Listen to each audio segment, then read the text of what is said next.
So can you remember the first time you felt like you did something politically or civically minded? It was right around 1971 when the Vietnam War was going, and I was volunteering stuffing envelopes at the Peace Information Center in St. Louis, Missouri. All right, and then, from what I understand, you got a little bit dormant, but you've been active now for like the 7-8 years kind of time. Yeah, I would say I got revved up again probably in around 2017, thanks to my neighbor who is our precinct captain, and she had a meeting of the neighbors, and that kind of got me going. So you've been involved with the Postcards of Alexandria? Yes. How did that group get started, and what's sort of its mission? Well, some very smart women started it up and had the bright idea that that would be another way of contacting voters. And the mission is to, primarily I would say the mission is to get out the vote, make people aware that an election is coming up. Depending upon what the campaign, the postcard campaign is, to let them know who the candidates are, or are they registered to vote? Is there a particular issue? And to really, like I say, get out the vote and increase awareness. And do you meet, how often do you meet in this group? Well, the postcard group in Alexandria started out Saturday mornings at Firehook Bakery in Alexandria, which sadly is no longer in existence, but a new bakery is going to open up there, so that's good. And so we would meet there on Saturdays, and we would all take over the bakery and write postcards.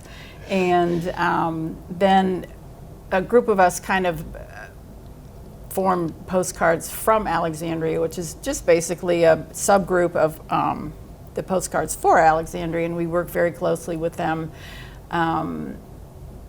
and get our, if we need voter addresses, we get them through them. Mm-hmm. And so, and we've built up a pretty large organization. We have an email list of probably 500 people.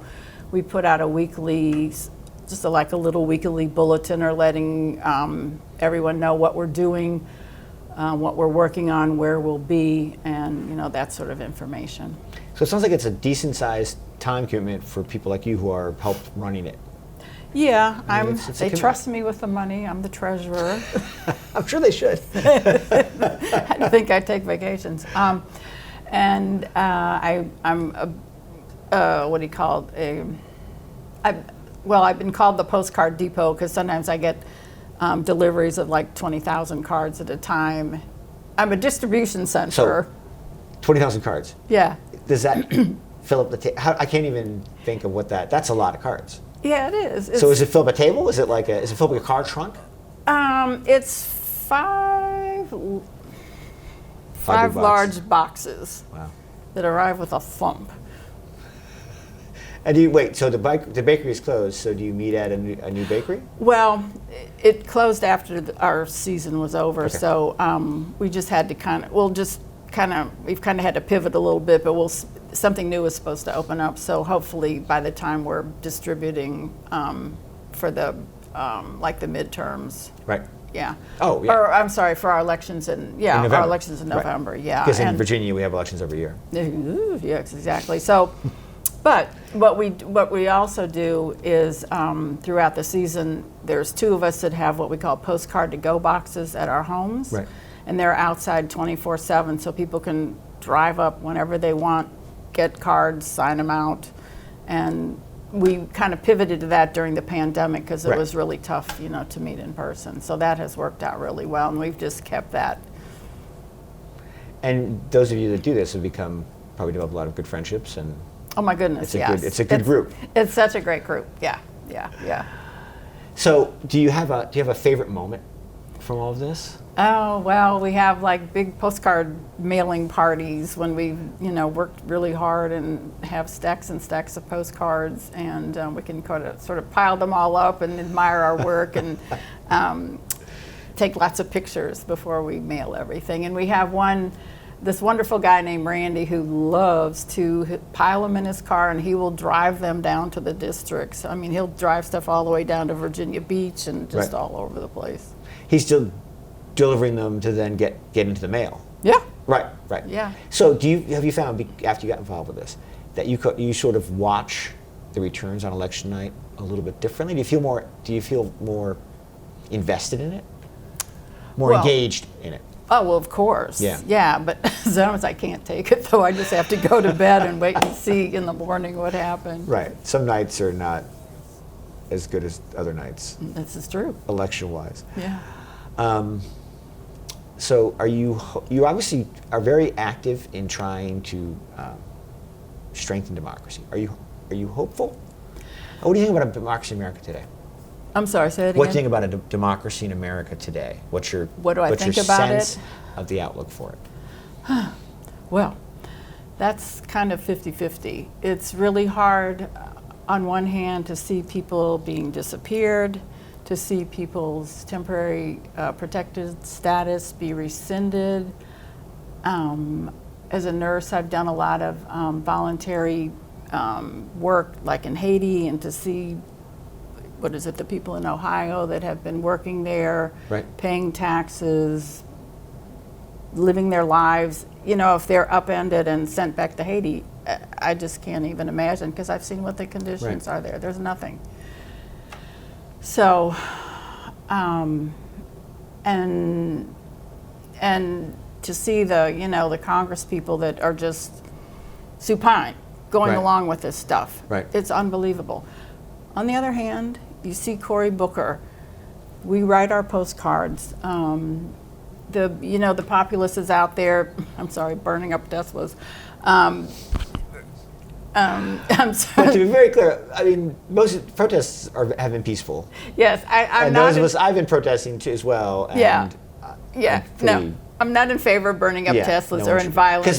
Because the Teslas, they burn themselves. There have been hundreds of cases in the last several years of. Right. So I'm all about peaceful protest, and so I think people are obviously waking up, and I saw and the Wisconsin race was fantastic, and apparently there's a lot of little races here and there where red seats are being flipped to blue. Right. Or the margin that they usually win by has been greatly diminished. Exactly, in Florida.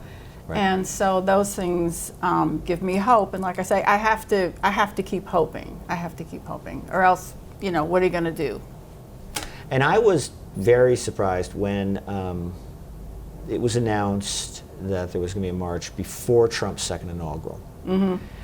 I think it was on the Sunday before it, or the Saturday before it. Oh yeah, I went to that. Okay, but my reaction was, we're going to need to be. There's so much we're going to need to protest after he gets into office. Right.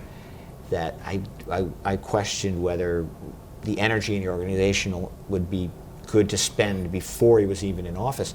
But I've been totally proven wrong, because there's been enough energy and then some. People have really turned out at protests. Basically, not everyone maybe goes on a daily basis, but in protests on a daily basis. Right. And it's been inspiring, and I will admit, in my mind, surprising. Yeah. No, I'm very, very glad to see the reaction, and that people are really getting out there, and that has woken up the politicians. Yes. To a certain extent. I mean, they're not where they should be yet, but.